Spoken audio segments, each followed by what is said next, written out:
Okay, we're going to start talking about enzymes. But first,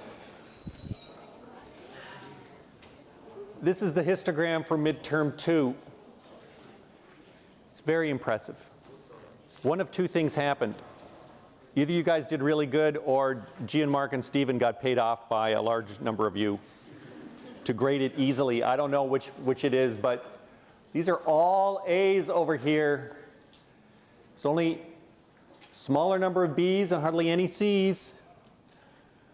Okay, so this is the first time I've been a professor for 22 years. This is the first time the mean on the exam has been an A. Mean was like right here. It's never happened before in one of my classes where the mean on a midterm exam is an A. No. So you guys did really, really well. And I didn't think the exam was particularly easy. I really didn't. Now, what does all this mean for your future? This is the how am I doing score calculated a couple days ago. All right? I dropped your 2 lowest quizzes to calculate this score. I dropped them. Okay, so your quiz average could still go up a little or down a little based on what you did today. But basically, it looks great. All right, look at all these A's over here. Look at all these B's. All right, all these people over here are doing pretty well. You folks, don't give up hope. All right, there's a 200-point final. All right, so far we have fixed, the quizzes are worth 200. Midterm 1 was worth 100. Midterm 2 was worth 100. So we fixed 400 points in the course. Nothing we can do about those 400 points right now. All right, we've taken those 400 points, we've engraved them in stone, but we haven't said anything about the last 200 points. That's 1/3 of all the points in the class are still going to be decided on that final exam. So this person right here can move down. This person right here can move up. These folks over here are getting an A-, they might be able to pull out an A. These people over here are getting a B+, they might be able to cross over this B barrier to get an A-. Lots of movement within this histogram is still possible. Right? That's the message I want to send to you. So if you're getting worn down, it's the end of the school year, it's June 1 today, you know, can you possibly carry on for another week? I'm going to implore you to focus on the final exam and try to do well. Okay, now, maybe for most of you it just doesn't matter.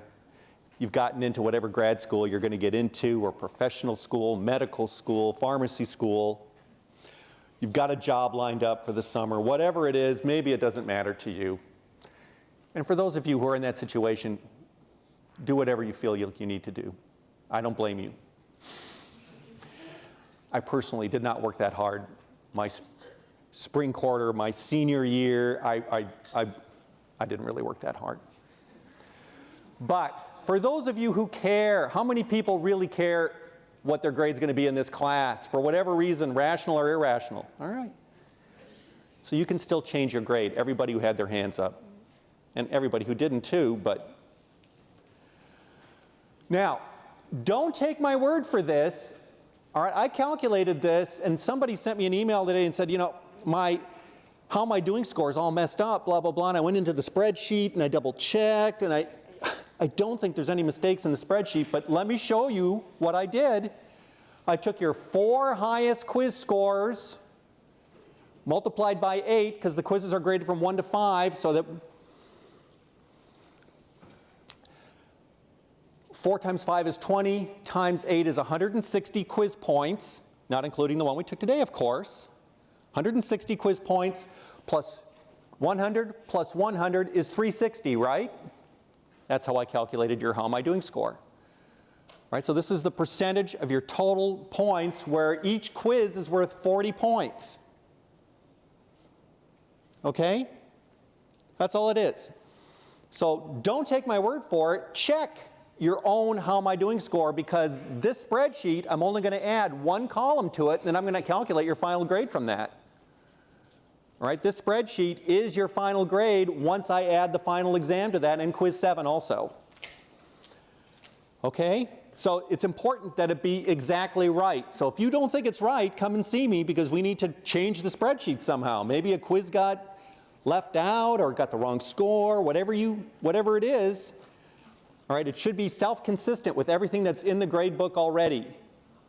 When I construct this spreadsheet, I go to the grade book, I pull a column of numbers out, and I paste it into the Excel spreadsheet. So what's in the grade book is what's in my spreadsheet. Okay, any questions on that? So, as far as I'm concerned, this is exactly where we want to be going into the final exam. This is exactly the histogram I was hoping we would have at the beginning of the quarter. The mean is in here somewhere. All right, you guys are looking like you're doing really well. All right, barring some sort of cataclysmic breakdown, right, the histogram is going to look a lot like this at the end of the quarter.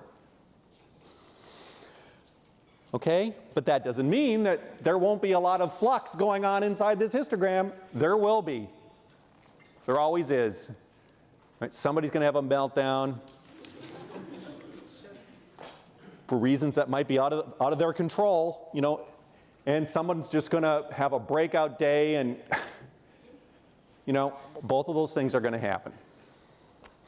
Okay, so half of the final exam is going to be on kinetics, half of it. There's going to be 4 problems, 2 of them is going to be kinetics.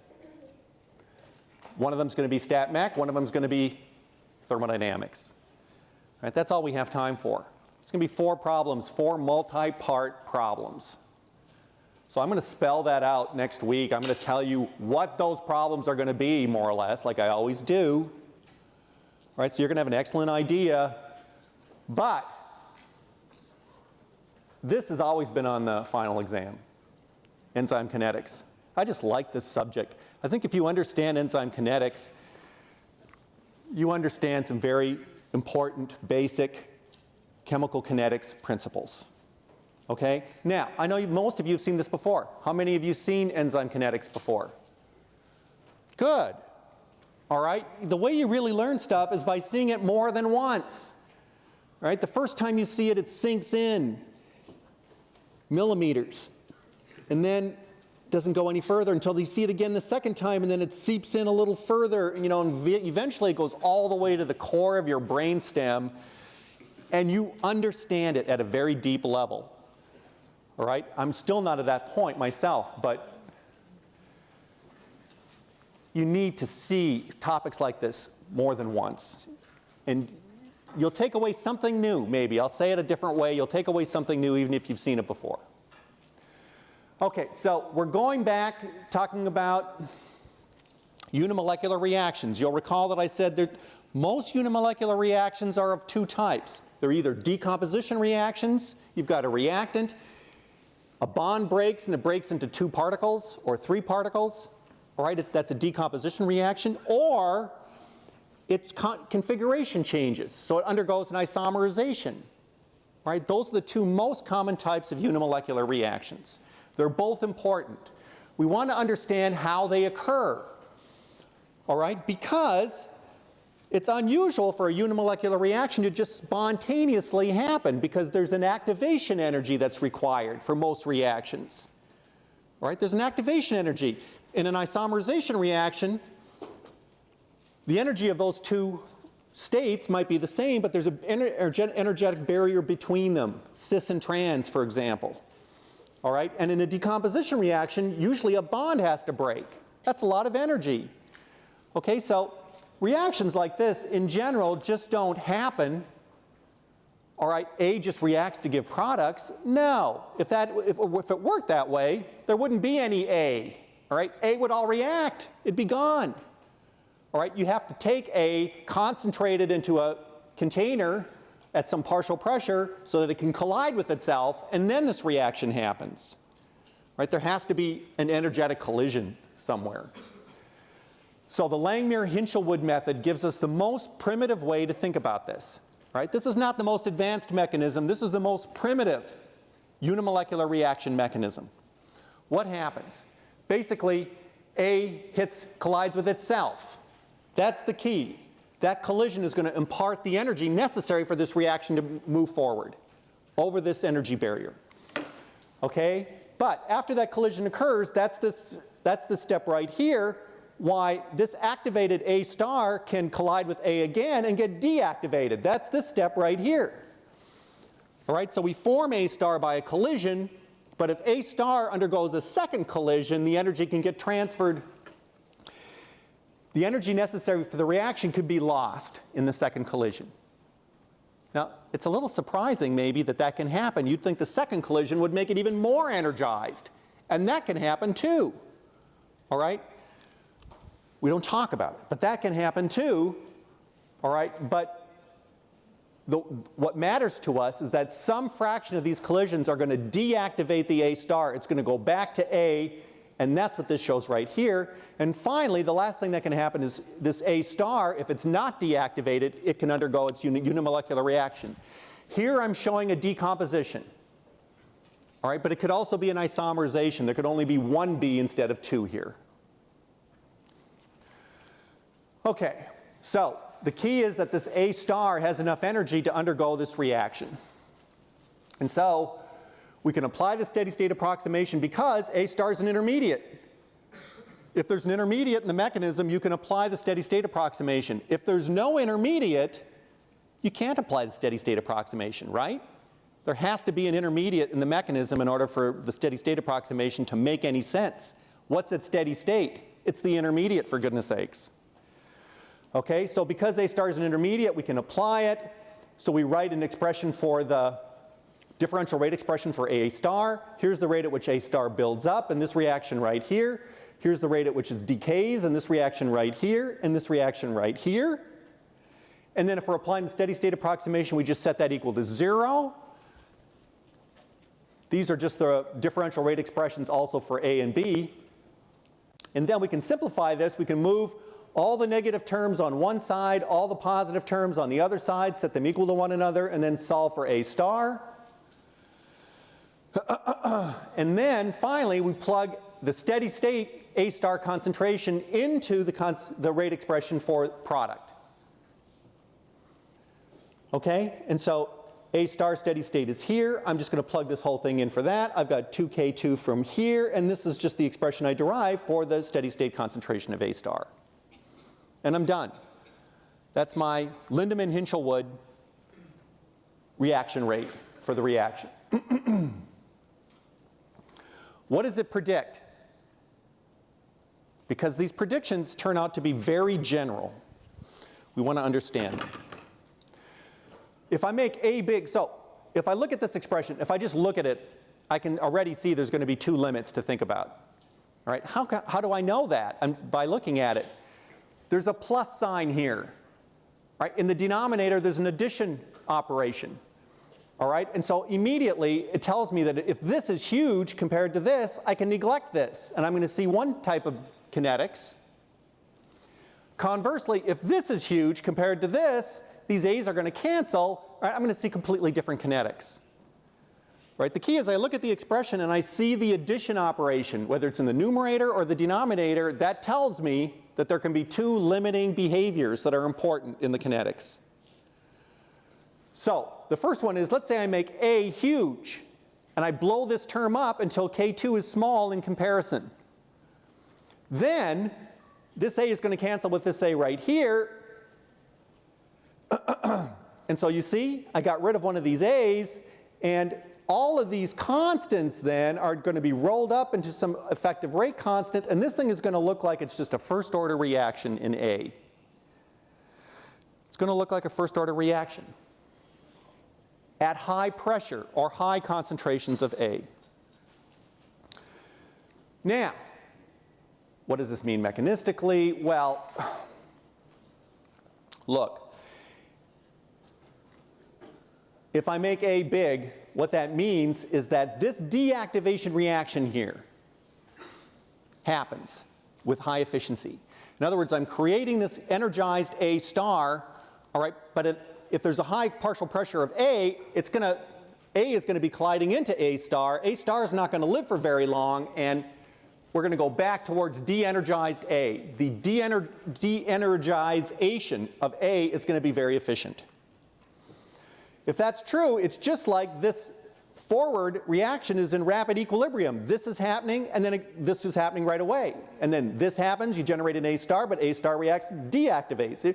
Activation, deactivation, activation, deactivation. It's happening rapidly. Okay, so it's like the first step is in a pre-equilibrium. We can think about an equilibrium constant for this forward reaction right here. All right, it would just be A star over A because the A's cancel, of course, if I write an equilibrium constant expression. Okay, and so the rate of the reaction then would be 2 times K 2 times A star, right, except that A star is just equal to big K times A, and so that's my reaction rate. And hey, look at this. That equilibrium constant is equal to K1 over K minus 1? Yes. That's what you would expect it to be. Okay, so if that first reaction is happening rapidly in the forward and reverse directions, which it will at high pressure, we're going to see first order kinetics, all right, and there's 2 ways to think about it, all right, but basically the deactivation process becomes very efficient. What about if small a? If I make a small, then this term goes away. Now I've just got K2 in the denominator. All right, it's going to be overall second order. And what does this mean mechanistically? It means basically I'm turning this off. I'm turning off the back reaction. I make A star, and at low pressures of A, it's not going to get deactivated. Once it forms, it's going to hang around until it reacts. So it's like there's no back reaction. And under those conditions, we're going to see second order kinetics. Okay, so this plot must not be mysterious to you. Right? If you're looking at this plot and you're going, it's only one slide in a presentation that's got 85 slides. I don't need to understand that particular plot because it makes no sense. You do need to understand it. What am I plotting here? This is log of K effective. K effective, that K effective right there. All right? So what we're doing is we're saying, look, take this Lindemann-Hinshelwood rate expression. That mess right there. All right? And pretend that it has this form.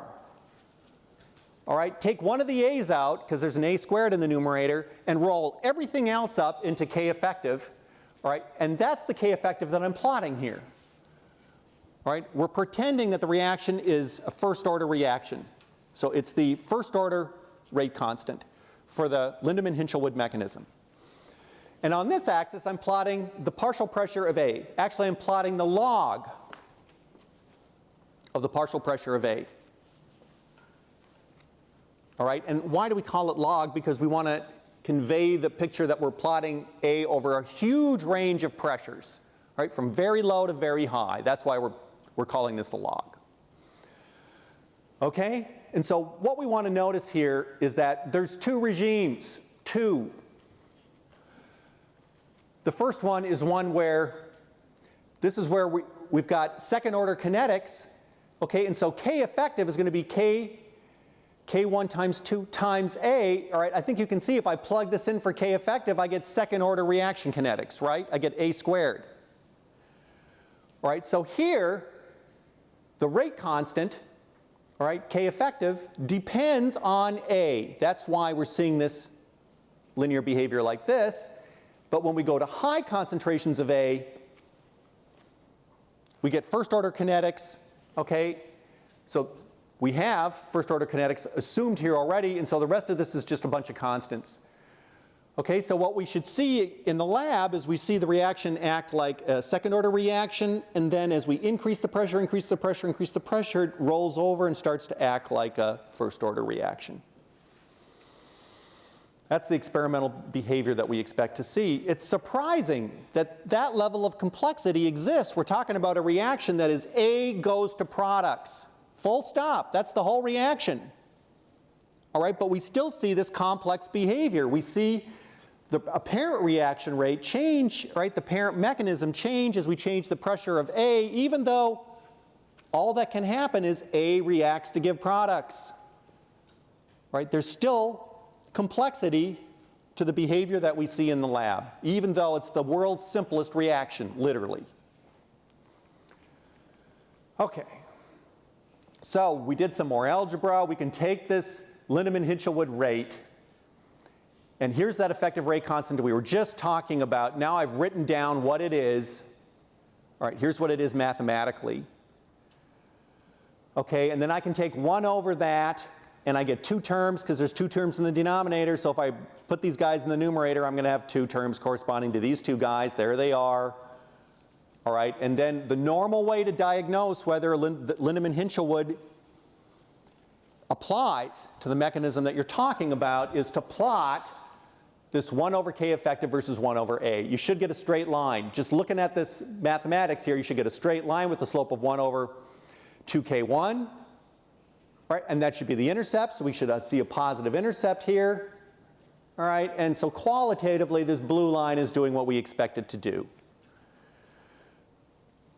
All right, now there's a breakdown that is occurring here. We haven't talked about why that happens. Hopefully we'll get to that before the end of the class.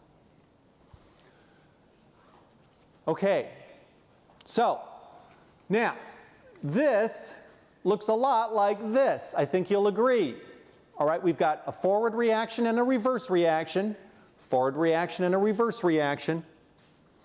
And then we've got what looks like a unimolecular reaction step at the end here, just like we do right here. All right, so this looks similar to this, and we already understand Lindemann-Hinshelwood pretty well. So qualitatively, we're going to expect that to do something similar. We can apply the steady state approximation again. We've been through this a million times.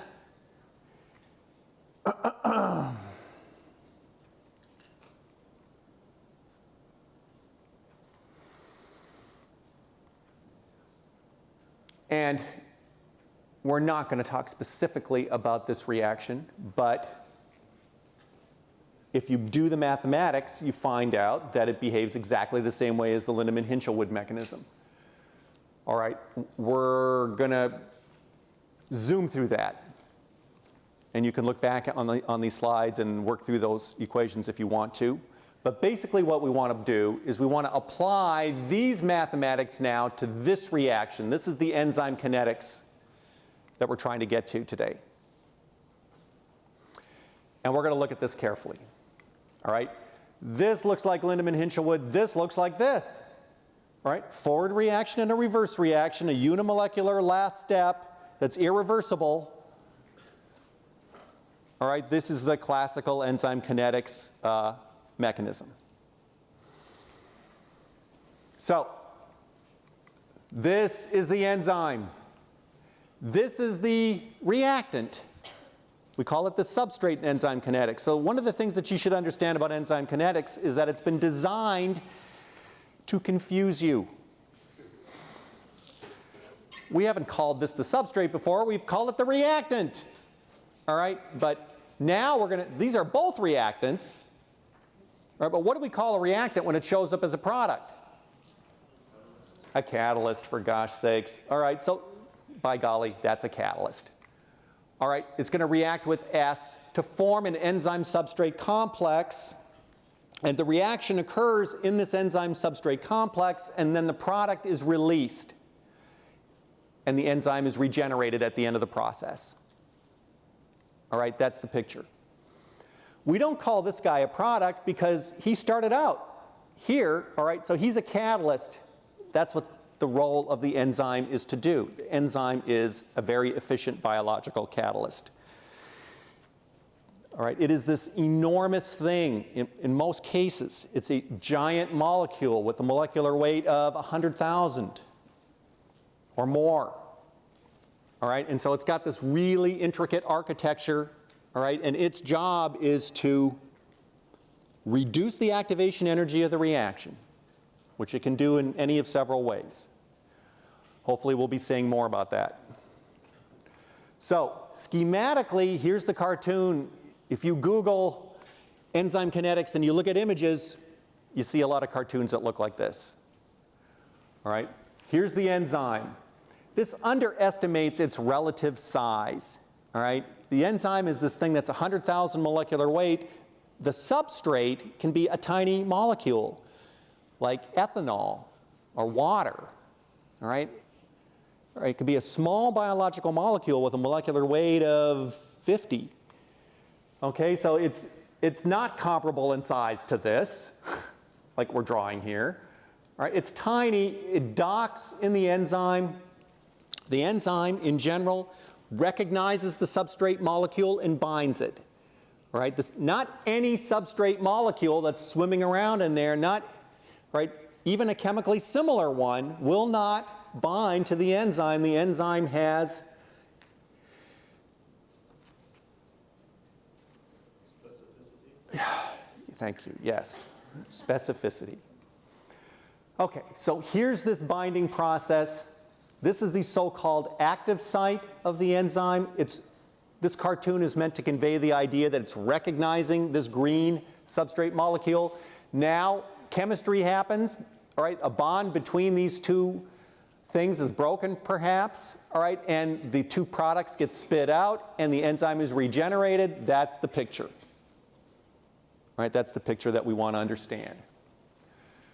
Okay, so in 5 minutes, we're going to snap through some slides and we're going to look at how these kinetics work. And then we're going to come back and do it again on Monday so that we're all clear on this because this is important. Here's our kinetic scheme. All right, if we look at the differential rate law for the product, I think everyone will agree that it's K2 times the concentration of this enzyme substrate complex. Okay? Nothing surprising about that. We're going to apply the steady state approximation. When we do that, we've got the rate at which the enzyme substrate complex builds up, boom. We've got the rate at which it decays, boom. And we've got the rate at which it reacts, boom. All right, here's that reaction rate, that back rate there. Here's that forward rate there. All right, this depletes the enzyme substrate complex. This depletes the enzyme substrate complex, so those are minus signs. And this builds up the enzyme substrate complex, so that's a plus sign. So it's just the standard steady state approximation. See how important the steady state approximation is? You see how we're applying it indiscriminately without thinking about what the rates of various, how big these rate constants are? Because we know darn good and well the steady state approximation doesn't always work. We're not paying any attention to that, are we? Okay, now it's hard to know what the enzyme concentration is because it's changing. Why? Because the enzyme reacts to form the enzyme substrate complex. Okay, so we don't know a priori what the free enzyme concentration is, but we do know the total enzyme concentration because we put the enzyme in the stupid beaker.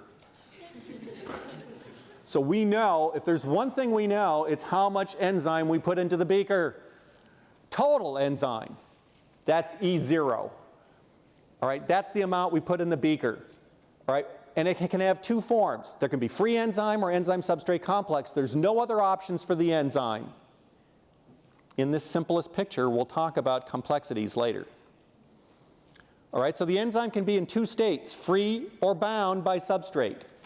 So now we can express the enzyme concentration as the difference.